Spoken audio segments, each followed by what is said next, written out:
Programang ito ay rated SPG, striktong patnubay at gabay ng magulang ang kailangan. Matapos sabihin ni David kay Olga na kinakailangan nilang mag-usap ni Olga, ay nagduda na nga itong si Camille dahil sa mga kinilos ni David nang kaharap nito si Olga na nagpapanggap ng Beng.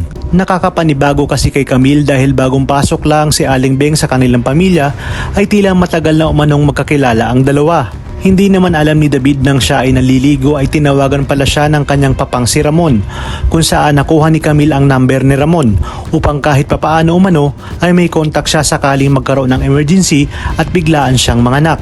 Sa kabilang banda, nang nagkita na nga sina David at Olga ay palihim naman itong sinundan ni Camille. Laking gulat niya nang tawaging Olga ni David si Aling Beng at narinig pa ni Camille na sinabi ni Olga na kailangan gawin nila sa lalong madaling panahon na mahanap si Tanggol dahil hindi umno pwedeng magkita sina Tanggol at Ramon dahil pag nagkataon ay masisira ang kanilang mga plano. Kung kaya't pala isipan kay Camille kung sino ang Ramon na ito at ano ang kaugnayan nito sa kanyang kuya Tanggol. At dahil nakuha niya ang number ni Ramon ay hindi na nga siya nagdalawang isip na tawagan ito at tinanong kung siya ba umano ang amo ni David na siya namang ipinagtaka ni Ramon at sino umanong David ang tinutukoy nito.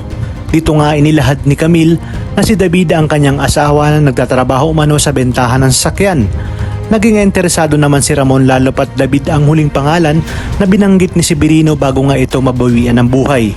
Tinanong ni Ramon si Camille kung saan nakatira si David at ang magulang nito. Sinabi ni Camille na si David ang kapatid ni Tanggol, kaya nagtataka umano siya dahil narinig niyang nag-uusap si David at ang babaeng nagangalang Olga kung saan hindi umano pwedeng magkita si Ramon at Tanggol.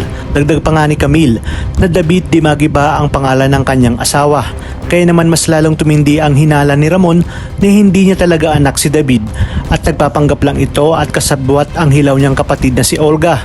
Sinabi ni Ramon na sisiguraduhin niyang pagbabayarin niya sina David at Olga ngunit hindi pa umano ito ang tamang panahon.